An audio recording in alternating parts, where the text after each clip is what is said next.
Hello, everybody, and welcome to Cobcast, where I tell you a different story every week. And today's story is actually pretty interesting, and I'll tell you why.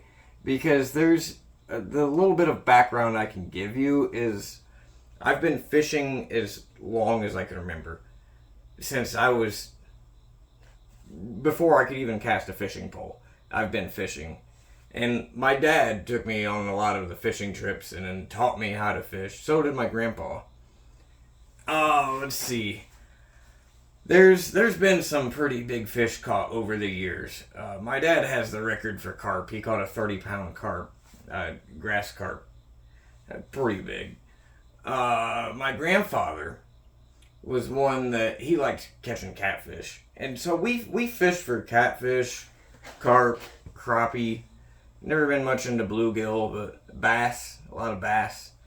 And, I mean, even through some of the earlier years, I got into the tournaments when I was maybe 16 years old. Got into bass tournaments, and, it's all catch and release. But catfish was always the idea to catch and keep.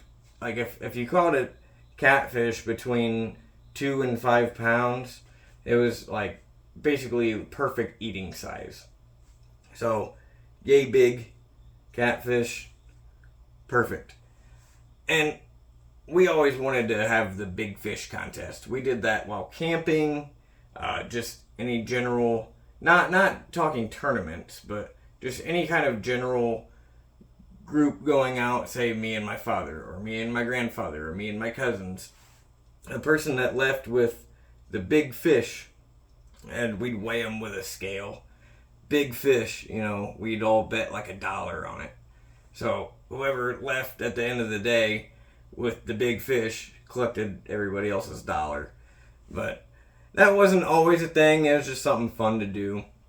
And my grandfather, he loved to fish for catfish. That was his favorite thing, was catching catfish. I mean, in my personal opinion, is that catfish is probably one of the best tasting fish. And he wanted to catch the big one. He wanted the biggest possible fish, catfish, that he could catch. I mean, bass, if you catch like a 7-pound bass, that's awesome. But you're not going to catch anything much bigger than that without it being some kind of crazy luck. But any hoodle, catfish can get pretty large. And if you've ever seen noodling, people that dig into the holes for catfish, flathead, those things can get upwards of 100 pounds. So, catfish can get pretty big.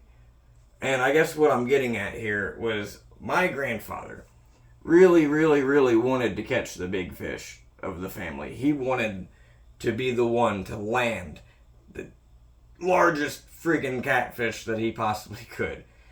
And he took me fishing a lot to places where there were large catfish. And there's one specific place that the catfish were usually pretty booming, I guess. Like, you could catch them pretty easily at the right time of day, right season, right weather. I mean, you can catch 2-pounders, 3-pounders, 5-pounders, and then make a stringer, and then take them home and eat them. And, there was good days, there was bad days. And, that's fishing, right? So, we go out to this place that we've been catching a lot of catfish at. And we decided to pick a different spot. There was an intake for like a power plant where all the water comes around this bend and then goes in for the cooling systems. But that's where a lot of people were catching catfish, say, yay big. 1.5 pounders, 2 pounders. And I thought, like, hey, I know that there's an intake and there's a lot of smaller fish that they could feed on. That's why they're catching those there. But they also have to be able to fight the current. So we fished on the other side where there's no current whatsoever. We would probably been there, I'd say at least an hour. And I was using Secret 7 dip bait. I'm not sponsored by them, but Secret 7 dip bait. And I put some on a treble hook, with a little mesh net, kind of, what's it called? It's like a team catfish. It looks like a piece of carpet that you slide over the treble hook, and then you could put dip bait on it instead of a dip worm. And I casted it out. Just the water is super deep over there. I'm saying maybe where I casted was probably 20 to 30 feet deep, just estimating 20 to 30. And I kid you not, it was maybe 30 seconds after sending that line out, that specific cast, and I set my pole down, and all of a sudden my pole just starts bending over. I'm like, oh, I got something. So I pick it up and I set the hook.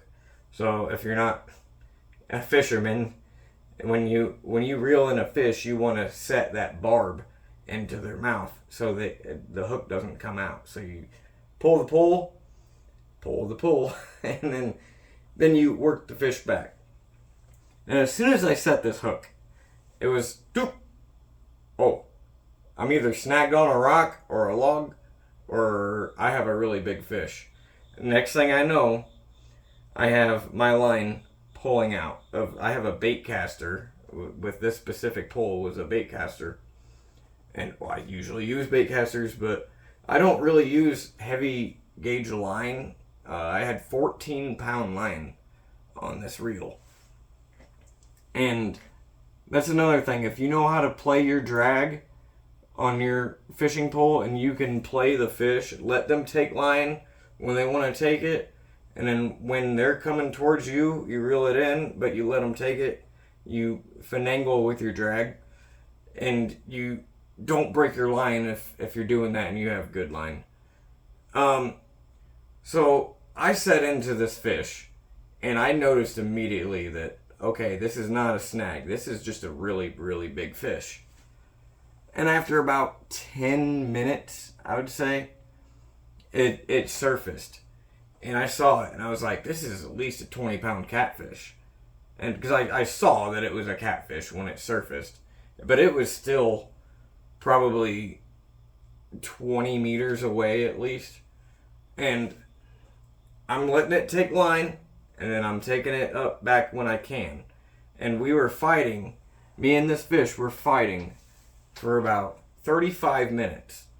But that was before I landed it. But I have to say this.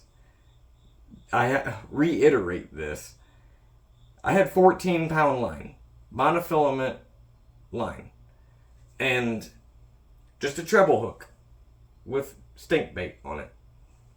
When I got this fish up to the bank, there was absolutely no way that it was going to fit into the net. I mean, the net was about that big around. No way this fish was even going to... No. And that's when I realized that this fish was definitely more than 20 pounds. And I did bring props. I was put into it's not a news story, but a website that shows fishing reports. And I want to show you better photos and stuff, but I'll just redo this video. I do want to show you this at least for now.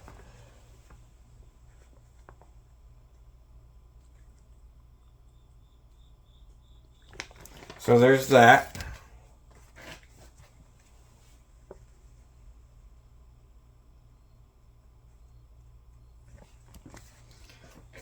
And there's that. And I was 16 years old at the time.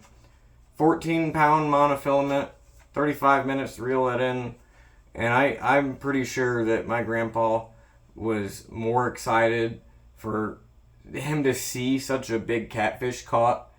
And it's, like I said, the 14-pound line, like, it boggles people's minds, but if you know how to fish, you don't need no 30-pound, 50-pound line.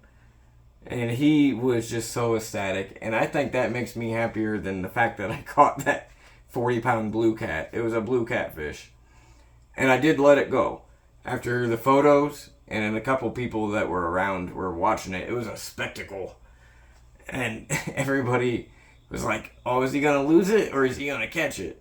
And like I said, it didn't fit in the net. So once I got it up to the bank, I just grabbed it. Like, you're getting up here. And it was on these big broken white rocks, like embankment rocks that like keep soil from going down because it's the side of the pond or the lake.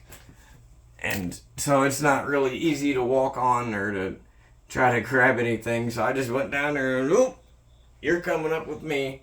Took some photos, and I will never forget the fact that my grandfather was talking about it for weeks. And I was talking about it a lot too, of course, but man, he was so excited. That it was one of the most awesome memories that I've ever had with any kind of family member experience. So I caught the big fish and he loved it. That was his goal, but I'm the one that got it. All right, everybody. Thank you so much for watching.